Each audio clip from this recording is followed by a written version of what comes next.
Product कैसे select करें export करने के लिए। तो अगर आपको एक्सपोर्ट करने के लिए प्रोडक्ट कार्ड सेलेक्ट करना, तो कोई लोग आपको बोलते हैं कि ये प्रोडक्ट सेलेक्ट कर लो, कोई बोलता है वो प्रोडक्ट सेलेक्ट कर लो, वो बढ़िया चल रहा है, उसकी डिमांड बढ़िया है, उसकी डिमांड अच्छी है। तो आपको ऐसे कोई भी प्रोडक्ट चूज नहीं करना है। आपको प्रोडक्ट चूज करने के लिए पूरा स्वोट एनालिसिस करना पड़ेगा। स्वोट एनालिसिस क्या होता है? स्ट्रेंथ होती है, वीकनेस होती है, अपॉर्चुनिटी होती है मार्केट में, और थ्रेट होता है मार्केट में। स्ट्रेंथ और वीकनेस हमारे अंदर होती है, अपॉर्चुनिटी और थ्रेट बाहर मार्केट में होती है। तो आपको पूरी एनालाइज करनी पड़ेगी कि मेरी स्ट्रेंथ क्या है, मेरी वीकनेस क्या है, कहाँ पे मैं कटता हूँ। तो ये चीजें आप देखोगे तब आप प्रोडक्ट चूज करोगे, तब आपको इंडस्ट्री चूज करनी है। अगर आपने सेलेक्ट नहीं किया है तो ये उन लोगों के लिए, how to select product through स्वोट एनालिसिस। अगर आपका प्रोडक्ट ऑलरेडी सेलेक्टेड है, you can skip this video as well. So how to select the product for export using स्वोट एनालिसिस, वो इस वीडियो में हम लोग बात करें। अब नेक्स्ट, आप जब आप स्वोट एनालिसिस करोगे तो उससे पहले आपको एक कैटेगरी डिसाइड करनी पड़ेगी कि किस कैटेगरी के अंदर आप बिजनेस करना चाहते हो। आप लेदर के अंदर करना चाहते हो, आप एग्रोकेमिकल के अंदर करना चाहते हो, आप एग्रीकल्चर के अंदर करना चाहते हो, आप इंजीनियरिंग आइटम एक्सपोर्ट करना चाहते हो, आप राइस एक्सपोर्ट करना चाहते हो, स्पाइसेस एक्सपोर्ट करना चाहते हो। तो what you want to export, ये आपको देखना पड़ेगा। एक कैटेगरी आपको सेलेक्ट करनी पड़ेगी, उसके बाद आपको स्वोट एनालिसिस करना है। तो ये ऐसे रहता है। स्वोट एनालिसिस का मैंने आपको बेसिक मतलब बता दिया। Strength, weakness, opportunity and threat. Strength और वीकनेस हमारे अंदर होता है, वीकनेस, अपॉर्चुनिटी और थ्रेट मार्केट में होता है। What are the opportunity in the market, what are the threat in the market. तो ये आपको डिसाइड करना है विद द हेल्प ऑफ स्वोट एनालिसिस ना। तो उसके लिए मैंने आपके लिए 12 पैरामीटर्स बनाए हैं चार्ट चार्ट के, जो कि महत्वपूर्ण है। वैसे तो पैरामीटर्स बहुत हैं, आप उनको देख सकते हो, लेकिन 12 ऐसे टॉप के पैरामीटर्स हैं जो अगर आपने लगा दिए तो you will find out the product for sure. पहला प्रोडक्ट है, क्या वो प्रोडक्ट इंडिया के अंदर अवेलेबल है, ये आपको देखना है। अगर वो प्रोडक्ट इंडिया के अंदर अवेलेबल है तो 10 में से 10 नंबर दो, आपकी स्ट्रेंथ है वो। ठीक है। वीकनेस के अंदर आप जीरो डाल दो, ऐसे चार्ट बना लो। Product name, strength, weakness. Strength India के अंदर 10 नंबर, वीकनेस 0 नंबर, तो ऐसे हमने बना लिया। नेक्स्ट जो पॉइंट आता है, प्रोडक्ट की नॉलेज। आपको उस प्रोडक्ट की नॉलेज कितनी है। गूगल पे भरोसा मत करो, क्योंकि बायर गूगल नहीं, कॉन्फिडेंस देखता है। कॉन्फिडेंस आपके अंदर होना चाहिए। प्रोडक्ट की नॉलेज, स्पेसिफिकेशन, कलर ग्रेडिंग, ये वो, size matter, you know everything. आपको नॉलेज यहाँ होनी चाहिए आपकी।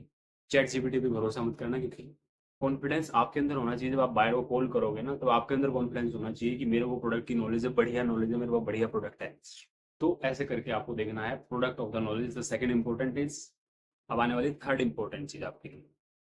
तो तीसरा पॉइंट आता है feasibility of the product. Feasibility क्या होती है, बहुत सारे लोग मिस कर जाते हैं ये वाला कंसेप्ट। जैसे मान लो आप सोच रहे हो कि मुझे इंडिया से चाइना इलेक्ट्रॉनिक आइटम एक्सपोर्ट करना है, विच इज लेस फिजिबल, क्योंकि उनके पास सस्ता इलेक्ट्रॉनिक है, पूरी दुनिया को वो लोग देते हैं। तो हाँ, बाकी आप जैसे और चीज, जैसे राइस है, आप चाइना एक्सपोर्ट कर सकते हो, चाइना ही पकड़ना है तो बहुत सारे प्रोडक्ट है चाइना हमसे लेता है। लेकिन बहुत सारी हमारी फिजिबल नहीं है, मतलब वो हम चाइना में एक्सपोर्ट करें, क्योंकि उसके पीछे बहुत सारे सोर्सेज होते हैं। उनके पीछे उनके पास रॉ मटेरियल सस्ता है, सिलिकॉन, ये earth metals, heavy earth metals उसके पास सही है। अफ्रीका में उसने कब्जा किया हुआ है, बहुत सारी चीजें उसके पीछे, जिसकी वजह से इलेक्ट्रॉनिक आइटम सस्ते बन पाते हैं। तो आपको फिजिबिलिटी देखनी है, क्या ये प्रोडक्ट इंडिया से एक्सपोर्ट हो रहा है या नहीं हो रहा है, वो देखना है। बेसिकली फिजिबल है या नहीं है, आपको प्रॉफिट पड़ रहा है कि नहीं पड़ रहा है, वो देखना है। ठीक है, तो ये थर्ड चीज आपको देखनी पड़ेगी एक्सपोर्ट करने के लिए। Now comes to fourth part. चौथी जो सबसे महत्वपूर्ण चीज है एक्सपोर्ट करने के लिए, वो क्या आती है चौथे नंबर की, वो आती है knowledge of the product. Knowledge तो होगी यार, दूसरे नंबर पे होगी नॉलेज। तो knowledge of export and import. क्या आपको इंपोर्ट एक्सपोर्ट की नॉलेज है या नहीं है। अगर वो आपको नहीं है तो आप मेरी वीडियो देखते रहो, चैनल को सब्सक्राइब कर दो, वीडियो को लाइक कर दो, शेयर कर दो। यहाँ से आपको नॉलेज मिल जाएगी, मैं प्रैक्टिकल आपको नॉलेज दूंगा। आपको इंपोर्ट एक्सपोर्ट की नॉलेज लेनी है सबसे पहले। क्या रहता है, प्रोसेस कैसे, सारी चीजें उसमें आपको स्टेप बाय स्टेप बता रहा हूँ। आप इसी वीडियो को, इसी चैनल को फॉलो कर लेना, आपको कहीं जाने की जरूरत नहीं पड़ेगी, इतना मेरी गारंटी है। नेक्स्ट आता है आपका पांचवी चीज जो आती है, मोड क्या है आपके पास, यूएसपी क्या है आपके पास क्या ऐसा यूनिक सेलिंग प्रोपोजिशन है। आपकी पैकेजिंग अच्छी है, आपकी क्वालिटी अच्छी है, आपने इनोवेशन किया है प्रोडक्ट में, आपका प्राइस सस्ता है। What is your unique selling proposition. China एक ही चीज बोलता है भाई, अच्छा हो ना हो, सस्ता है, चले तो चांद तक, ना चले तो रात तक। तो ये आपको देखना है कि आपका मोड क्या है, ये बहुत इंपॉर्टेंट चीज है, लोग मिस कर जाते हैं। अब इसके लिए आपका छठा पॉइंट आता है, आपको मार्केट की नॉलेज है या नहीं है। उस मार्केट में क्या बिकता है, हर पर्टिकुलर मार्केट में अपना एक प्रोडक्ट बिकता है, अपना एक डिजाइन बिकता है, अपना एक साइज बिकता है, अपना एक रेट बिकता है। हर मार्केट का एक रेट होता है। तो आपको क्या मार्केट की नॉलेज है, कौन सा होलसेलर कौन सा सामान बेचता है, किसको जाके पकड़ूंगा, वो सब आपको नॉलेज है, किसको माल बेचूंगा, मार्केट की समझ है आपको। अगर मार्केट की समझ है तो बहुत बढ़िया है, नहीं है तो मार्केट में जाओ, धक्के खाओ, ले लो मार्केट की नॉलेज। बेचना है माल तो मार्केट की नॉलेज लेनी पड़ेगी आपको, दैट इज द मोस्ट। अगली बात आती है उस प्रोडक्ट को एक्सपोर्ट करने के लिए कि आपके पास फाइनेंसिस हैं। फाइनेंसिस मतलब पैसा। जैसे एक कंटेनर फॉर एग्जांपल राइस का एक्सपोर्ट करने के लिए 18 से 20 लाख रुपए लगते हैं। सिरामिक टाइल का एक कंटेनर आप एक्सपोर्ट करोगे 20 से 25 लाख रुपए लगते हैं। तो क्या आपके पास वो अमाउंट है अपफ्रंट, पैसा आपको देना है, माल लेना है, तब तो एक्सपोर्ट करना है। अगर पैसा ही नहीं है, प्रोडक्ट सेलेक्ट करके अगर बेच गए तो बेकार है भैया, कोई फायदा नहीं है। तो आपको वो चीज़ देखनी है कि आपके पास उतना पैसा है कि मैं एडवांस अपफ्रंट देके 30% देके प्रोडक्ट को ले सकता हूँ और बेच सकता हूँ। नहीं है तो आप ज्वाइंट वेंचर में भी काम कर सकते हो। ज्वाइंट वेंचर भी बहुत अच्छी स्ट्रेटजी है, हम लोग भी सिखाते हैं आपको। ज्वाइंट वेंचर के लिए आपको मैन्युफैक्चरर से मिलवाते हैं। अगर आप मैन्युफैक्चरर हो तो आपको ऐसे बंदों से मिलवाते हैं जो एक्सपोर्ट करना चाहते हैं। समझ में आ रही बात? तो हम आपको मिलवाते हैं ऐसे लोगों से, ज्वाइंट वेंचर आपका करवाते हैं, ताकि एक की स्ट्रेंथ दूसरे की वीकनेस, दूसरे की स्ट्रेंथ एक तीसरे की वीकनेस ऐसे जुड़ जाए आपस में और इंडिया का एक्सपोर्ट हो। तो ये चीज़ आपको ध्यान में रखनी है। आपके पास अगर पैसा नहीं है तो आप ज्वाइंट वेंचर में भी काम कर सकते हो। यहाँ से कट जाएगी। नेक्स्ट चीज आती है जो कि आठवीं चीज है कि इंडिया का यूएसपी क्या है इसमें। जैसे चाइना सस्ता देता है इलेक्ट्रॉनिक आइटम, लेकिन बहुत सारे टॉयज आइटम या ऐसे रिलेटेड आइटम, ऐसे wooden item, handicraft item, India का बासमती राइस, नासिक का प्याज, इंडिया की सिरामिक टाइलें, तो ऐसे इंडिया के पास बहुत एडवांटेज हैं। जैसे भदोही के कारपेट, है ना। तो इंडिया के पास उसका यूआई क्या है, उसका यूआई कह रहा है, जीआई नाम की एक चीज होती है, जियोग्राफिकल इंडेक्स करके एक चीज होती है। तो क्या इंडिया के पास ऐसी कोई यूएसपी है जिससे आपको प्रीमियम प्राइस मिल जाएगा? तो ये आपको ध्यान रखने वाली जरूरत है। और नेक्स्ट आपको ध्यान रखने वाली चीज है वो है future demand of the product. क्या इस प्रोडक्ट की फ्यूचर में डिमांड बढ़ने वाली है या घटने वाली है?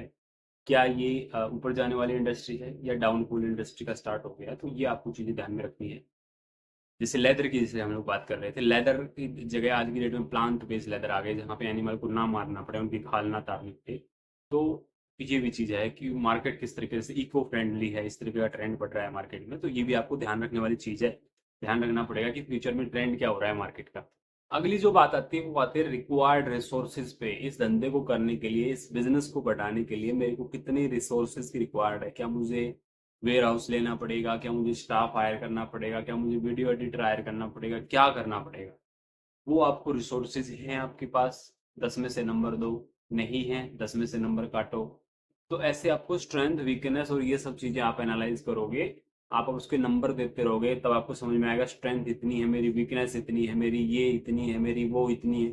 तब जाके प्रोडक्ट आपको सेलेक्ट करना चाहिए अकॉर्डिंग टू मी। बाकी आप मालिक हो, आप खुद सेलेक्ट कर सकते हो, नो प्रॉब्लम। आप बॉस हो अपने धंधे के, आप कुछ भी बेचो, गोबर बेचो, आप कुछ भी बेचो। तो थिंग इज दैट कि आपको वो एनालिसिस करना है। क्वेश्चन 11वां पॉइंट और 12वां पॉइंट डॉक्यूमेंटेशन। आपको देखना है कि आपको उस धंधे में इंटरेस्ट है। जैसे मान लो आप वेजिटेरियन और आप मछलियां एक्सपोर्ट करना स्टार्ट करते हो, मछलियां बहुत अच्छी एक्सपोर्ट होती है, तो ऐसा मत करना मेरे भाई आपको मछलियां देख के गल्लान आ जाएगी, वो आप कर ही नहीं पाओगे। या आप वेजिटेरियन हो, आप लेदर भी नहीं कर पाओगे, क्योंकि वो खाल तारना अगर आप देखोगे ना प्रोसेस, तो बड़ा ही गिल्टी फील लगेगा आपको। तो ये चीज़ आपको ध्यान रखनी है। तो अगला है डॉक्यूमेंटेशन। जैसे मान लो आपको यूएस में एक्सपोर्ट करना है ना। यूएस एक्सपोर्ट करना है आपको, खाद्य रिलेटेड चीज़ें हैं तो आपको एफडीए चाहिए। अब आपको एफडीए ही नहीं है, एफडीए आपको प्लांट नहीं है, क्यों फिर टाइम वेस्ट कर रहे हो? तो आपको सर्टिफिकेशन, डॉक्यूमेंटेशन से फार्मा आपको एक्सपोर्ट करना। फार्मा एक्सपोर्ट करने के लिए बहुत लंबे चौड़े लाइसेंस लगते हैं। क्योंकि आप वो ले सकते हो तो फार्मा में जाओ, नहीं ले सकते तो काटा मारो। समझ रहे हो? तो ऐसे करके आपको सेलेक्ट करना प्रोडक्ट। ये 12 पॉइंट मैंने आपको बताया। इस तरीके से आप सूट एनालिसिस करोगे तो बहुत अच्छा प्रोडक्ट चूज करोगे और मार्केट में छा जाओगे।